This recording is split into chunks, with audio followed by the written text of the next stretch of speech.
What's that about? Gave me some kind of message. I have no idea what it was. Said learn more.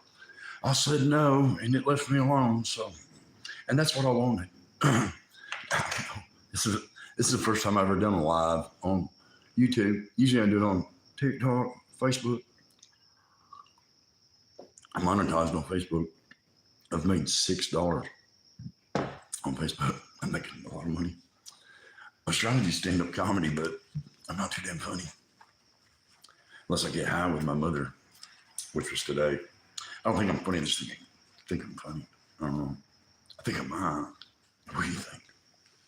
Can I smoke on here? I'm going to.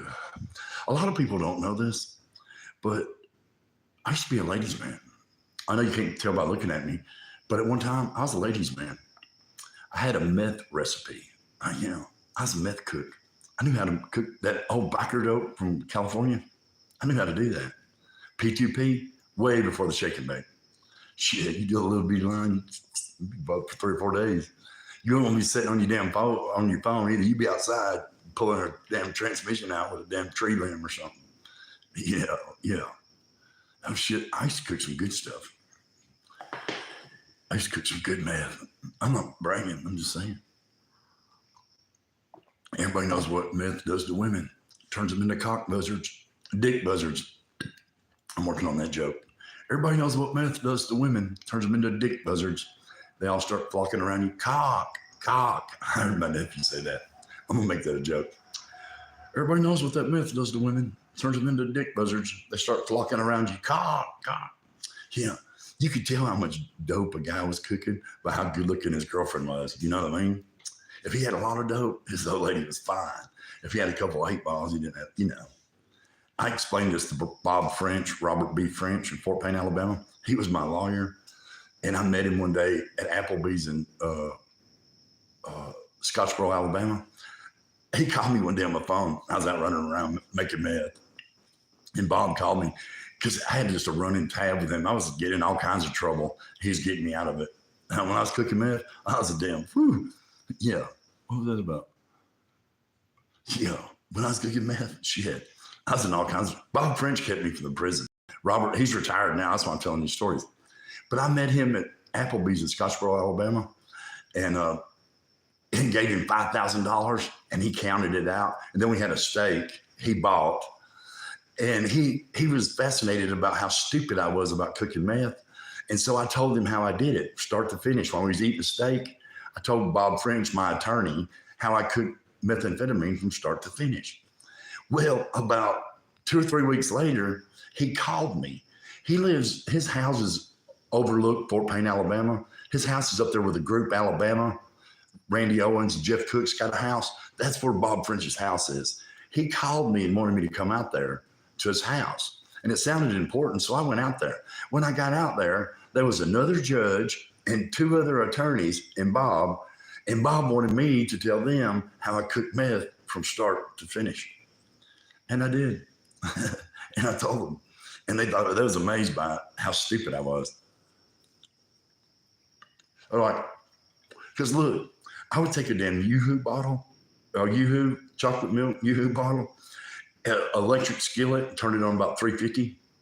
I ain't going to tell you it all, but I'm just telling you about my materials. A Yoo-Hoo bottle, and I'd put all the ingredients in it. Then I'd take a 2-liter bottle and put on top of it and tape it up. Then at the bottom where they got them 4 little things, I cut a hole in there and put a garden hose and go to a 3-liter bottle and put ice in it and then poke a little hole so it didn't blow anywhere else. So this was my beaker. This was my condenser. And this over here was my refluxer. I did chemistry. I used to do that. My shit was good too. I made fire. When I cook, I'm not bragging. I'm just saying when I cooked dope, it was good. It was real good. I'll tell you why. Because if you got dope, you could, when I was cooking dope, I knew other people that cooked dope. And everybody knew that you could go to the same cook and buy your stuff. One time it would be it'd make you feel a certain way. Sometimes it make you feel another way. Here's the 3 ways. Here's the 3 steps to meth. There's good meth, which is like an espresso or, a good cup of coffee, just get you up and going. That's good meth. Then there's second meth, which is horny meth, which is all you want to do is hump something. That's the second kind. And then the third kind is paranoid dope. Nobody wants that shit, right? Well, listen, this is what we came up with our genius minds. It's the mood of the cook. Whatever mood the cook is in, that's the mood of the dope. You know what I mean? If he was in a good mood, then he would cook good stuff. If he was horny, if he had his girlfriend there and she wouldn't leave him alone, you're going to get horny dope. And then if you had a bunch of paranoid friends around you, your dope would come out as paranoid dope. Let me see what these comments are. Oh, hell, I can't read that. I don't know. Well, God bless you. Those reading glasses suck. Let me go back to my damn story. What was I talking about? Yeah, but so it's the mood of the cook. Whatever mood. When I did it, I wouldn't let nobody around. Me by myself. I cooked by myself, thinking about how good it was going to be. I didn't have no girl around trying to, because then you get horny dope. I've had a bunch of girls be like, let me watch you cook. Hell no, because you ain't ruining my shit. Hell no. My shit was always consistent. You know what I mean? Yeah. I used to be in that for about 15 years. I did that in Alabama. And I acted it. And I didn't have a driver's license the whole damn time.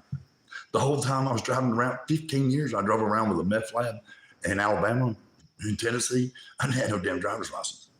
You think the Lord wasn't looking out for me? I'm saved and baptized now. That's why I'm telling these stories, in case anybody's just joining.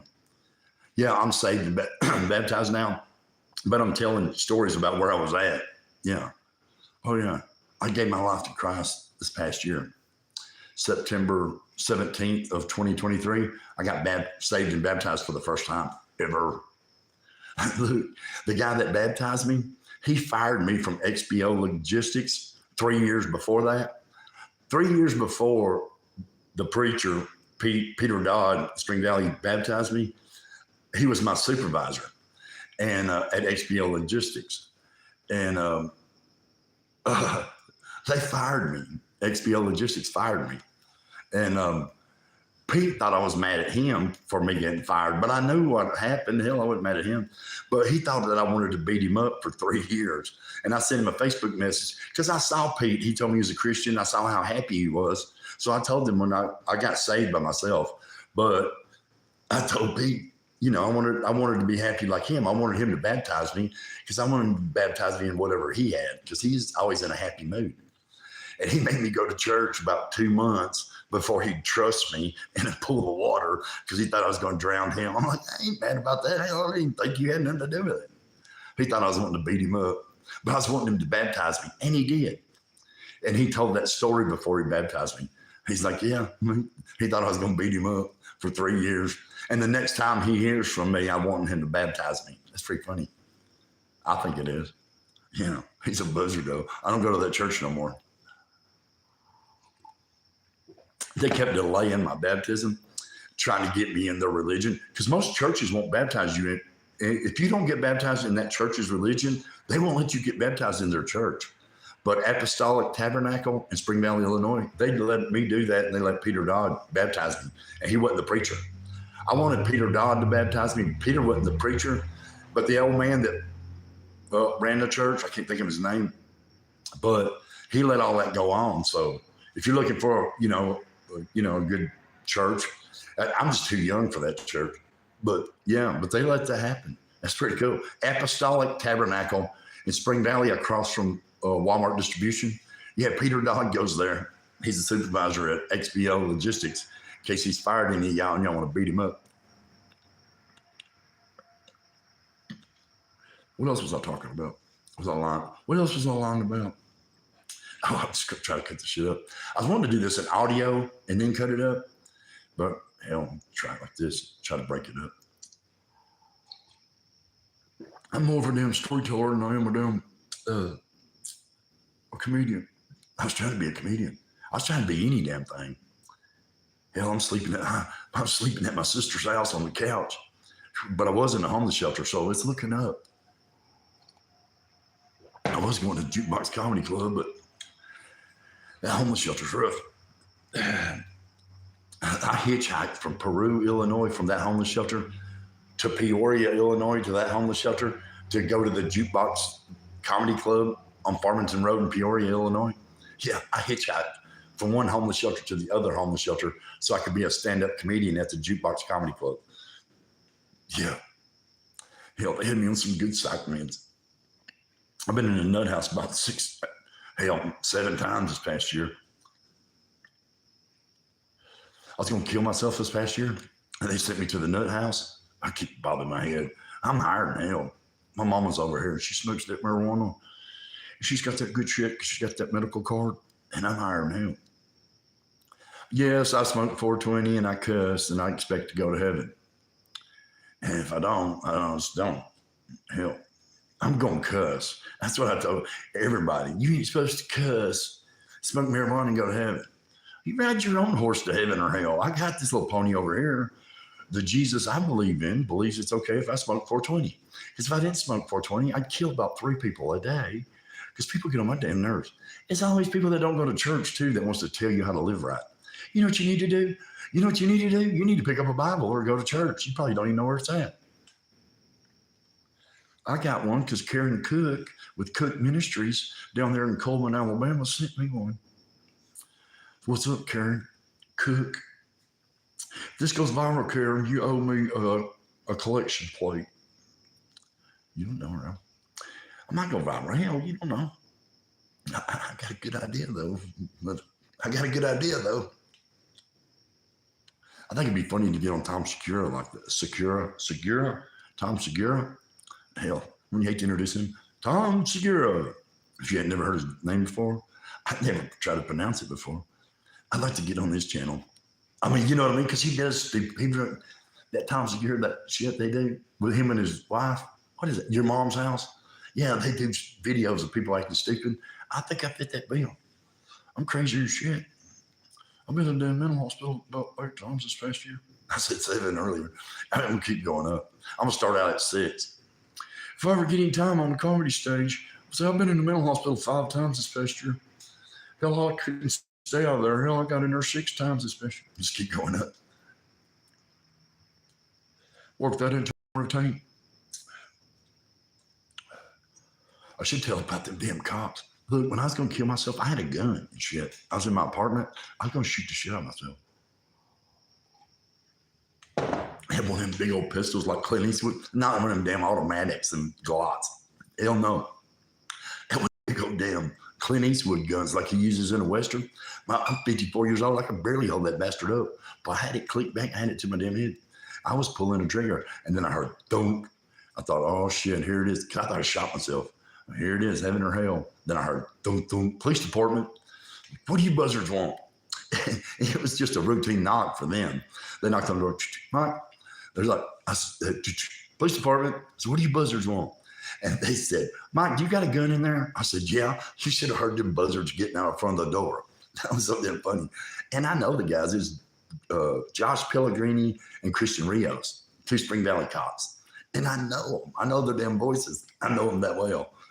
And they were in front of the door. Like, you got a gun in there? I said, hell yeah, I got a gun in here. They ducked out of the front of the door, which they should have. Crazy person on the other side of the door with a gun, get out of the door. They teach that in basic training. Right? But you know how they got them keys and handcuffs? One of them fell down getting out the front of the door. It's funny now, it wasn't then. Hell, I was John Wayne till they showed up. Hell, they scared me. You know what I mean? I was fixing to shoot the shit out of myself. And then they came and they scared me. I'm like, hell, you could hear it in their voices. I heard one of them tell the other cops, they're outside my door. I got a crack under my door that's that damn big. A cat could crawl under it. Hell, I could see them. One of them said to the other one, he's got a damn gun in there. You got your vest on? He goes, yeah. And then Christian Rios was on the left. And my apartment was right by the steps. Christian Rios on the left said, Mike, what are you going to do with that gun? I said, I fixed to shoot the shit out of myself. Pellegrini said to Rios, what if a stray bullet hits one of us in the head? You got the keys and handcuffs. They took off running down the damn steps, got out there on the damn behind the cop car on a bullhorn. Mike, put that damn gun down. I was on the 4th floor. I had my window raised. I was walking back in front of the window with my damn gun to my head. And then God finally showed up, I guess. I figured that's the day I got saved. God finally showed up, and I put the gun down. And when I put it down, I was shaking all over. Oh, they're like, Mike, empty the gun in front of the window and throw it out. I just wanted to throw the damn thing down. You know, I had the gun. And I emptied it. I had to knock the screen out to throw it out on the ground. And my landlord charged me $30 for the screen. I'm going to sue the city for that $30. And I got a bill. Mike, put that damn gun down before you hurt somebody. You know, I would have if it been a few buzzards. Yeah, but I consider them guys my friends. You know what I mean? If you save my life, hell, you're my friend. I don't care how you dress to go to work. Hell, that don't make no damn sense, does it? Oh, gosh. Look, I was over in Peru, Illinois, at that PADS homeless shelter. I was there for a week. And I got trespassed out of the mall. And the sergeant that trespassed me out of there, hell, I was in there filming, and the damn manager came around and said, you can't film in there. I said, bullshit, I got a constitutional right. But you don't. I was high. I smoked marijuana. And I was higher than hell. You don't have a constitutional right in public buildings.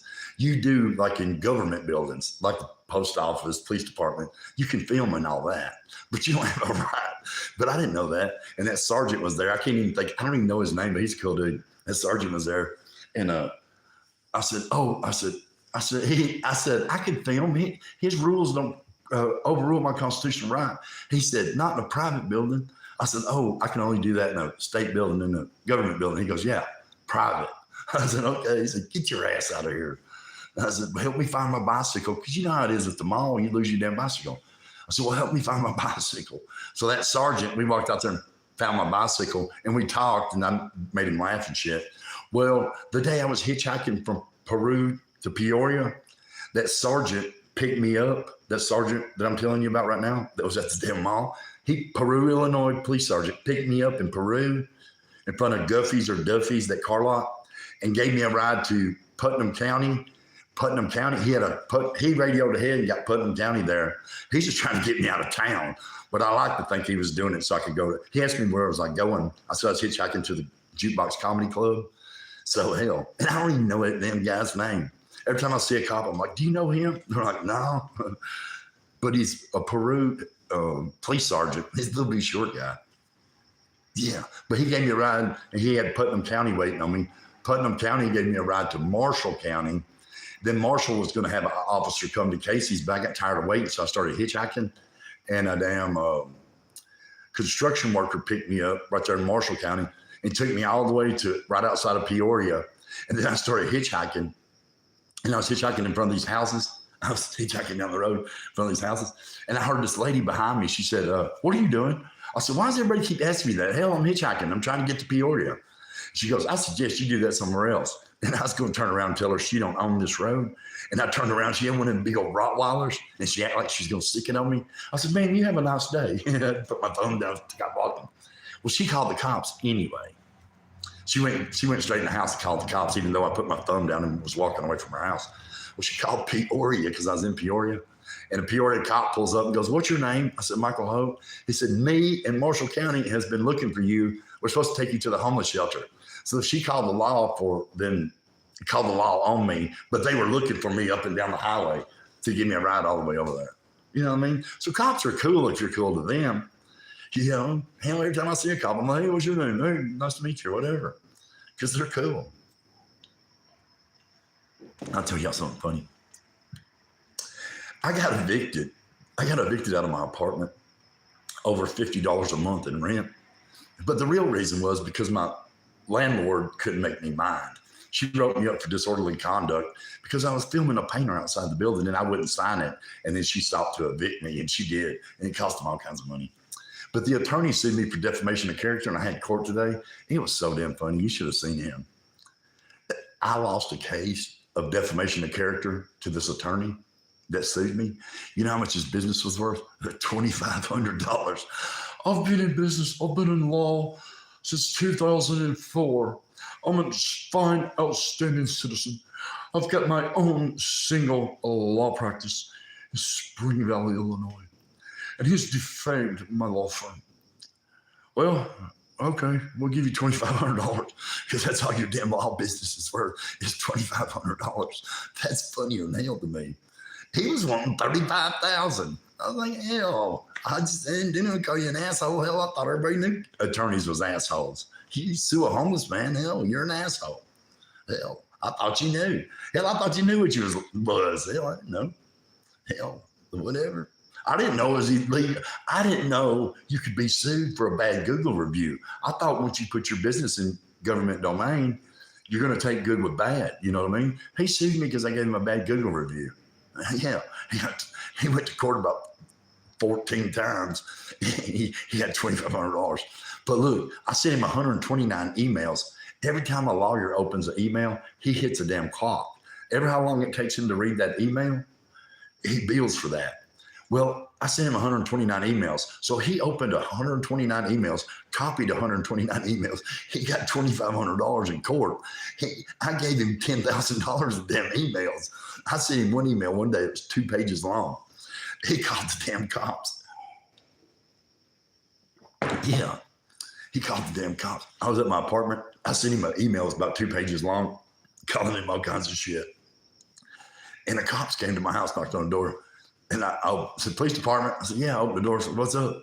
He goes, it was Rios, Christian Rios. He said, Mike, have you been taking your medicine? I was like, yeah, why? He goes, I wouldn't email that attorney no more. He called the cops on you. I was like, all right, I'll quit. And it was much. It was kind of much. That was in between my lithium and Depakote stage. You know, I'm crazier than hell. At least I think I am. I hope I am. I hope I don't act like this in the right line.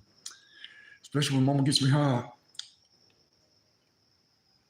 I'm going to see who's in here. I don't see no damn body. Boy, I got burnt today. Whew. Mama got me higher than hell. I thought this was a damn good idea, but I just did. Look, we filmed a video earlier. My brother-in-law's got a wood-burning stove over there. He was cleaning the pipes because he redid his garage.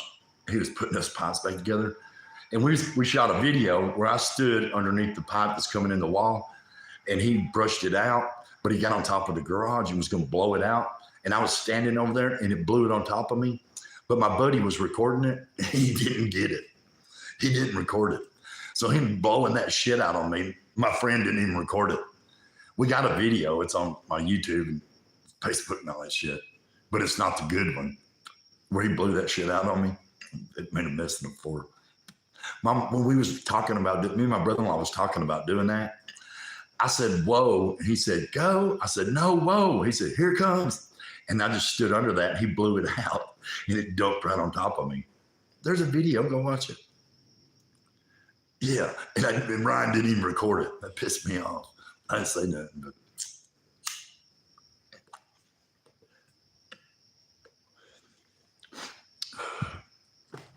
What went down to that Richard Pryor statue in Peoria? If people don't know, there's a Richard Pryor statue in Peoria. And where I was in the homeless shelter at was where Richard Pryor's grandpa had whorehouses. I slept down there. Yeah, Richard Pryor's the first comedian I ever seen. I was 9 years old when I saw Richard Pryor for the first time. I watched him at my stepmom's house, Dorothy and Elgin. And it came on. It was like on Cinemax or something like that. And it came on every 4 hours. Every 4 hours, that Richard Pryor thing would come on. I set my alarm clock so I could watch that son of a bitch every time it came on. I watched it 3 times a day for 2 weeks till they finally took it off the damn air. But every time it came on, I would set my clock. I wouldn't get up and go to school, but I'd get up at 3 o'clock in the morning and watch that damn Richard Pryor thing. I could do that whole damn bit. I could do it, Richard Pryor. That Richard Pryor live in concert where he's got that red shirt on. I could do that whole damn thing from start to finish. I could do that whole thing. One thing he said was about John Wayne. He said, taxes and debt's gonna get everybody unless you're John Wayne or some shit like that. He said, John Wayne's tough. John Wayne can kick death's ass. He said, can't he? John Wayne had cancer, kicked death's ass. Had open heart surgery, kicked death's ass. John Wayne just said, get the fuck out of here, death. But he was walking like John Wayne, get the fuck out of here, death. Okay. He's funny, isn't he? Yeah. Yeah, but went down there one night. or one day, I went down there to that Richard Pryor statue, and I got that statue high. I think I did. It was talking to me. Hell, you ever seen a statue talk? I did. At that Richard Pryor statue, I smoked one of them dab pens. Yeah, I blew it in that statue's face, Richard Pryor statue, and started talking to me. You know what he told me? He said I was too damn old to be starting in comedy, and I was no damn Eminem. That boy can rap. So Richard Pryor statue thinks Eminem's the best rapper there is, and that I'm not a damn Eminem. That I'm not going to make. I was going to tell that story, but I was going to tell it like Richard Pryor was Mudbone. Richard Pryor used to tell a story about an old black guy down there in Peoria. I don't know if I sound like an old black guy down there in Peoria named Mudbone. Come from Tupelo, Mississippi. Came up here to Peoria. He said this Mudbone used to tell him stories, and he'd do that character. Richard Pryor did. It's called Mudbone. Yeah. He said, Mudbone said, yeah, I come up here from Tupelo, Mississippi to Peoria, Illinois, 787 miles on a tractor on one tank of gas. And it was because the guy he was working for's son got him a girlfriend from Philadelphia, and Mudbone went to go pick her up, and she turned the damn buggy over and smacked him in his face 2 or 3 times. So Mudbone cut the damn outhouse out. And when she went in there, she fell in the damn shit house, and he got on the tractor and came to Peoria, Illinois. That's what Mudbone told Richard Pryor. But I want to do the Richard Pryor. When Richard Pryor was talking to me, the statue, about me getting the statue high, at least I think it was high. He was talking.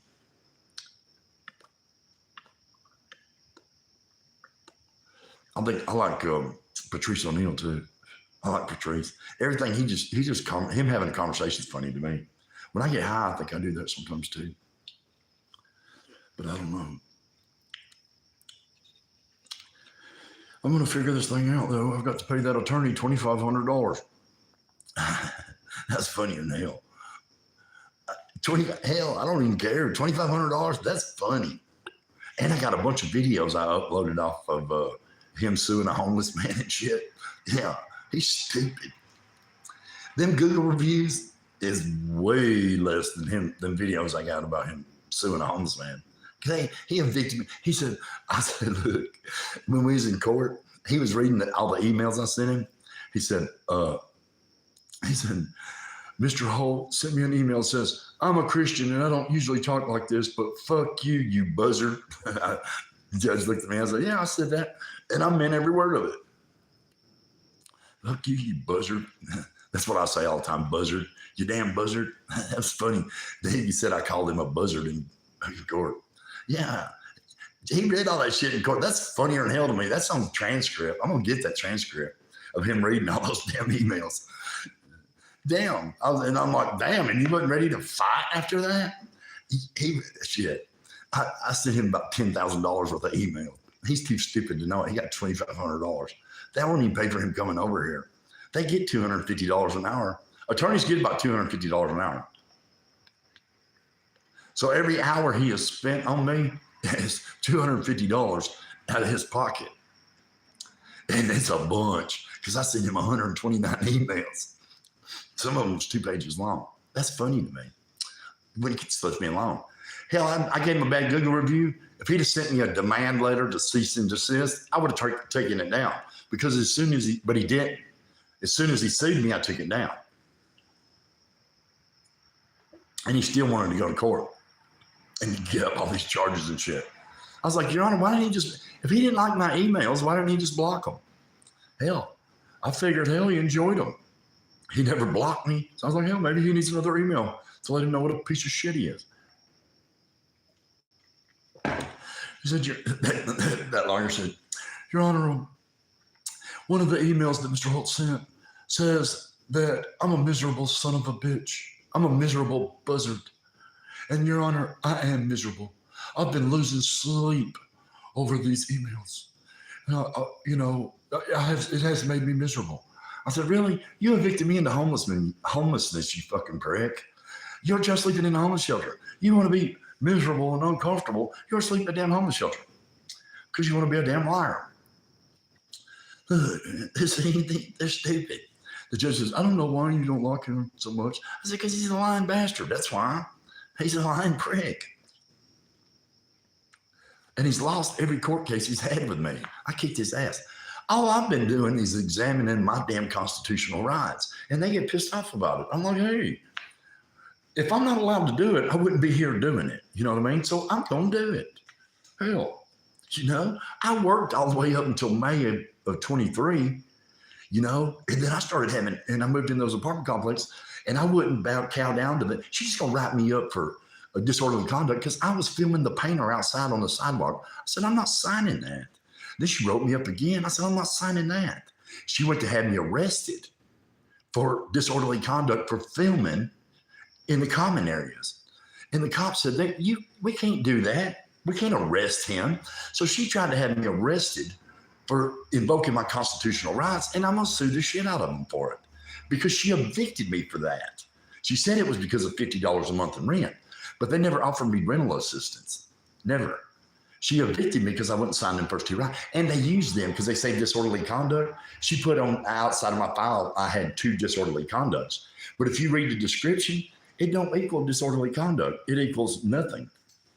You know what I mean? When I get a lawyer to sit down and look at it, I'm going to sue the shit out of them. I'm going to sue that lawyer for defamation of character of me, saying all that shit about me. Because I said that to him privately. And then he's going to say all that shit in court today, make me look bad. And the judge said, Mr. Holt, I've never had a problem with you. I don't understand what's going on between you and Mr. What's his name over here? I was like, I can't stand him. He's a heathen.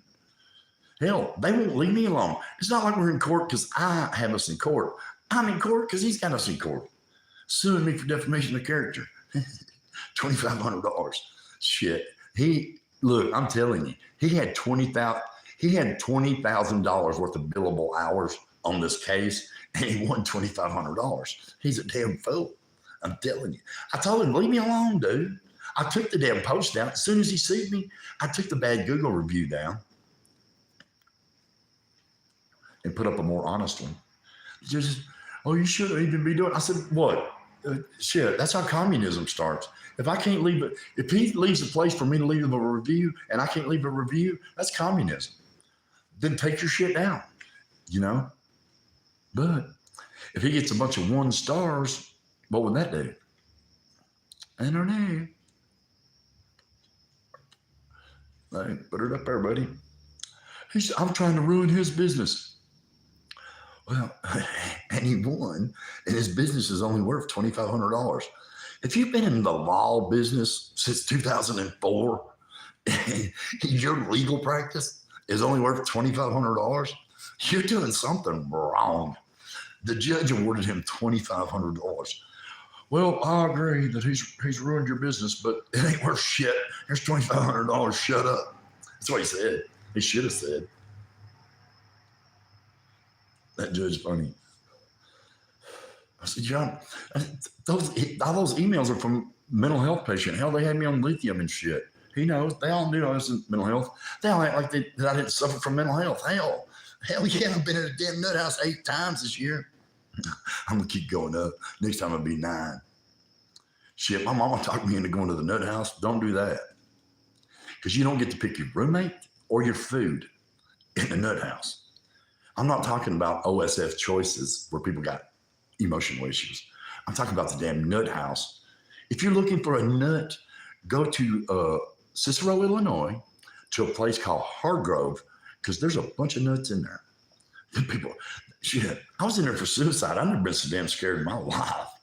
There's some people in there for killing their pets and dissecting them and killing their parents and talking to lampshades and shit. I was like, holy shit. Oh, damn, how'd I get here? I know how I got there. Because the nurses at the damn emergency room checked all them damn bad boxes because we got in an argument. I got in a cuss fight with the damn nurses at the hospital, and they checked all I was crazy and all that shit. When they took me to Hargrove where the damn criminally insane are. Them nurses got me good. Yeah, buzzards.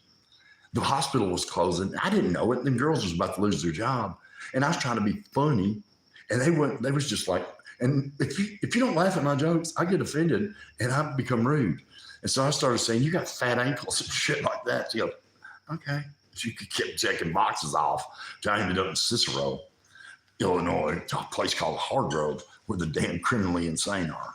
I know, I've been there and I've seen them. If you're looking for a criminally insane person, go there, because they're there. There's a bunch of them there. And you don't get to pick your damn roommate. You don't get to pick what kind of crazy's laying in bed beside you. And you don't get to order your food. This is how they feed you in the nut house. There's a damn glass, there's plexiglass with some holes in it where you can talk, okay?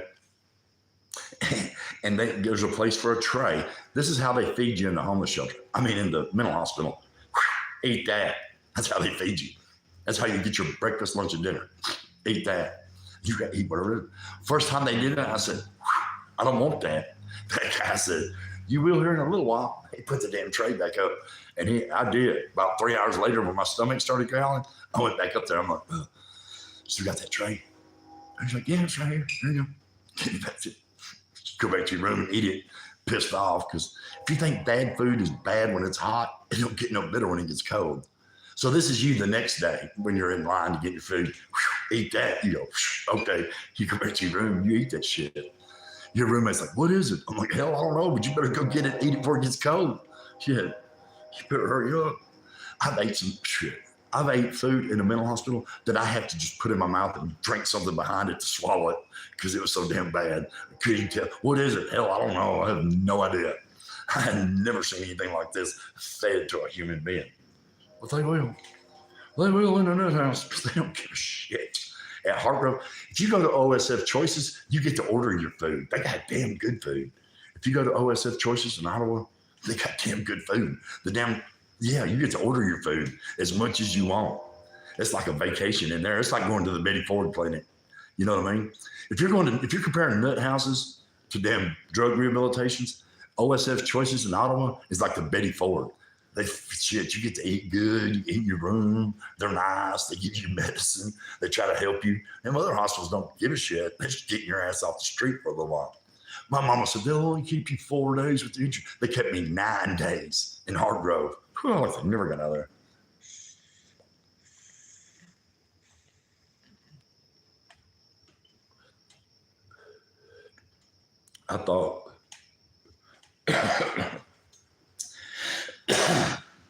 I thought the nut house, I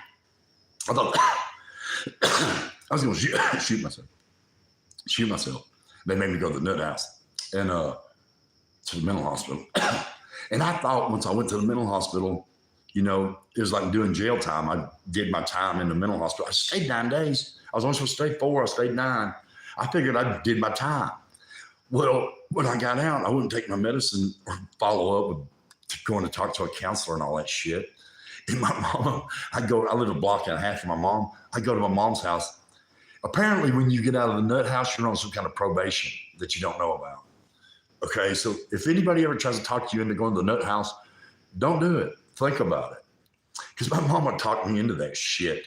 And now she's got some kind of damn, I don't know. I had to get away from her. I lived a block and a half from her. If I went to her house, she'd be like, are you taking that medicine and going to follow up with behavioral health? I'm like, no. Okay.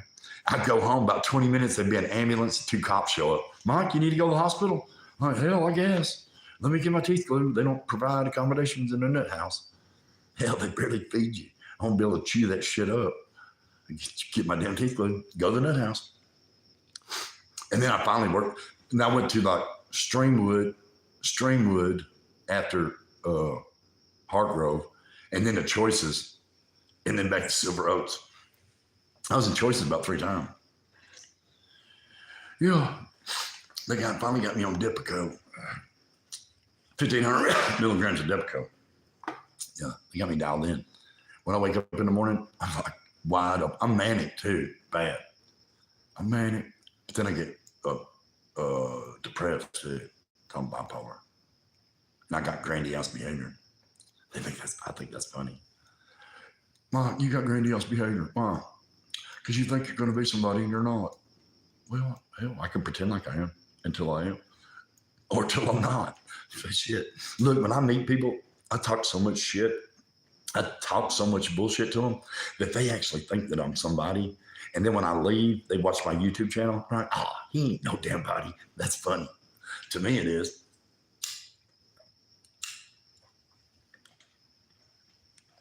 I had this one lady, this Mexican lady in Spring Valley. Her name's Juanita Diaz. She had an ice cream store in Spring Valley. And I went in there one day and was giving out my YouTube flyers and video and all that shit. Video in her store and stuff. She thought I was somebody famous because I was giving out flyers, and she thought I was a famous YouTuber. And then when I left, she looked at my YouTube channel and she saw that I lived in the damn housing authority. I wasn't shit. She's like, he ain't shit. But we still friends after that. I'd go up there every day and help her carry in groceries and shit. Kale, because she'd give me some corn, elote. That's good. That Mexican corn. It's got mayonnaise and butter and shit in it. She'd give me yesterday's corn. I would help her carry in corn. Sometimes I shook corn.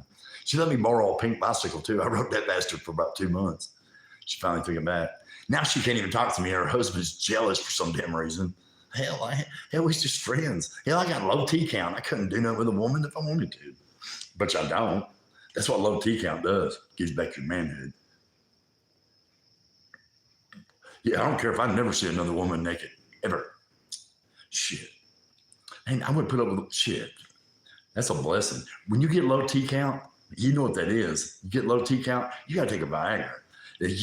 Shit. She'd have to be damn good looking and she'd have to buy the Viagra because I don't have it. And I don't, I wasn't even then because I could be making YouTube videos. You know what I mean? Unless I moved in with her. Get off my sister's couch. We're going to end up on an episode of Snapped, me and my sister. I think she's going to kill me. She cusses me like a damn yard dog. You fat son of a bitch. She came and got me out of the homeless shelter and brought me to her house. Now she's cussing because I'm here. I wonder what the hell is that? That make no damn sense. She came and got me from the homeless shelter, brought me to her house. Now she's bitching because I'm here. I'm like, hell, you brought me here and I ain't leaving. You brought me here and I'm not leaving. Not right now. Shit. You have to go back to the homeless shelter. No, I'm not. I'll veto you. I'll go talk to Mark, the homeowner. Yeah, sometimes she's like, do you want me to take you back to the homeless shelter? I'm like, can I sleep on that? Because I'm thinking about it. Because you're my damn nurse. I hate my sister. I love her because she's my sister. She came and got me from the homeless shelter. I can't stand that damn woman. Whew. She's a damn psychopath. People say, I'm bipolar. She tried to say that bipolar. Mm-mm. Bipolar people have good days, bad days. She has all bad days. She's a damn psychopath. She looks like, she's a redneck, first of all. She's got long blonde hair. She looks like one of them women that holds a road sign. You know, she's all tan, got tattoos everywhere. She drinks Coronas, smokes Marlboro Black 100s, and sews quilts and bitches. That's what my sister does. My sister, Kathy, who came and got me from the homeless shelter, she drinks Coronas, smokes Marlboro Blacks 100s, Marlboro Black 100s, Coronas, sews quilts, and bitches. That's her 4 things she does. And she can do all 4 at the same time. Yeah. With that cigarette hanging out of her mouth. Hey, Michael, you fat son of a bitch. You take the trash out. You know, she can do all 4 at the same time. Psychopath. I'm her maid, my brother-in-law's butler, and my niece's general flunky. Yeah. I'm like hired help. It's better than that homeless shelter though. Whew. Especially that one in Peoria. Whew. That damn thing was huge. Look, when the first night I was there, I went to the Jukebox Comedy Club because that's why I went over there, Wednesday and Thursday. Wednesday, I went to the Jukebox Comedy Club. When I came back in, they said, you're bed number 117. I'm like, damn, there's that many beds in there? This homeless shelter, Pathway Ministries in Peoria. It's like 100. There was more beds than that, but I was bed number 117. He said, just use your phone light, look at the end of the bed, you'll be able to find it. I walked way down there. The guy was on a top bunk, and I was looking out the window, and I had that sick feeling in my stomach. Then I started seeing a bunch of cop cars this way, I was like, damn, what kind of damn neighborhood have I got myself into? And the next morning when we was eating breakfast, I asked some of them black guys, I was like, how bad of a neighborhood is this for a white guy? And he goes, oh, it ain't bad. Hell, the police department's right here. I was like, oh, shit, that was the cops changing shifts and shit. I thought it was cops going through damn, crimes. Hell, they was just going to the police department to eat donuts and shit. I thought they were making an arrest. I was high. I got high with somebody at the Jukebox Comedy Club. Probably Stephen Weaver. Yeah, Stephen Weaver. Oh, I wish I could think of that other guy's name. Oh, there. He's from Tiscoa. He's a big guy with a beard. He's on one of my YouTubes, the thing that says Jukebox Comedy Club. I can't think of his name right now. I wish I could. He's a good dude. I met some cool people at the Jukebox Comedy Club. I just can't go down there enough. I like to be down there twice a week. You know what I mean? Because when you get on that damn stage, it's like going to court. You'll think 100 things to say. You get on that damn stage, you can't think of shit. You have 100 things, 100 little bits you want to do. You get on stage, you don't do none of it. You just do little pieces of it. It doesn't make no damn sense. You know what I mean? I like to tell a funny story. Yeah. Instead of just, I wanted to do that, like record this shit like this, just telling the stories to like 4 or 5 guys. Just tell them stories about being a meth cook and all that bullshit. Yeah, I used to be a pro wrestler too. I did that. Now that I look back on my life, I can see that I was manic, had mental health the whole time. Because I was wrestling for Jerry the King Lawler in Memphis, Tennessee when I was 21 years old. I was the tag team champions over there with Robert Fuller. I was manic, I was waiting. Because when I got manic, I'd go somewhere in wrestling. But then as soon as I got it, I'd get depressed and just not feel like I wasn't worthy or whatever and just quit. But hell, I was getting a push when I was 21. That's good, But I mean, hell, I worked 1 week and quit. I was the USWA Tag Team Champions with the Tennessee Stud, Robert Fuller, for 1 week. And then Jerry Lawler thought so much of me after I quit that time. He brought me back to work with his son, Brian Christopher. I worked him one night in Memphis, Tennessee, got into it with him and quit again. Stupid. And then I started refereeing after I broke my hip. I started refereeing. And then Terry Gordy died, and I just lost interest in wrestling after that. Terry Gordy's my friend. We went down there to see Michael Hayes. Me and Terry Gordy went and saw Michael Hayes in Birmingham, Alabama. And I gave Terry a booking fee to take me down there because I was going to tell Michael, because I knew Michael from wrestling, Michael Hayes. Terry was going to go down there with me to talk to Michael about getting me a referee job. And Michael said they hired him within from the ring crew or whatever. But so that's why we went down there. But it turned out to be the last time that Michael and Terry saw each other because Terry died. That was like on a Thursday, and then Terry died on Monday. Yeah. And the Dudley boys, they were coming up, talking, because Terry Gordy of the Freebirds, he's the first, big dude that could wrestle like a little dude. I went to Puerto Rico with him. I stayed 1 week. He stayed 2. I left. Hell. We was crammed up in a room. He's a big old buzzer. He's 6'4", weighs 300 pounds. He got down there acting a fool. I'm like, I gotta go. I ain't doing this. I ain't standing there in this damn room with you crazy thing. He's a good dude though. He gave me a damn look. I kept telling him I wanted a Hard Rock jacket from Tokyo. I kept aggravating him about giving me one. And him and his girlfriend had a wreck, and they had to cut the damn coat, the Hard Rock thing off of her. It cut that. He said, "You've been aggravating me about a damn coat. Here's your Hard Rock coat." And I put it on. Some of it just fell off of me because they cut it where they can just take it off of me. But I took it, and my grandma sewed the son of a bitch up. I wore that bastard forever. I don't know what happened to it. Yeah, my grandma could sew. She sewed that damn thing back together. You couldn't even hardly tell it. A Hard Rock. I got me a Hard Rock cafe from Tokyo, Japan jacket. Forever. Forever, dude. What else was I going to talk about? Oh, yeah. Hell, I don't know. What the hell is that up there? I guess I better turn it in. Hell, it's late, ain't it? Everybody that's watching, I keep seeing you guys because these glasses suck. All right, guys. I'm coming down, and I need to because I need to go to bed.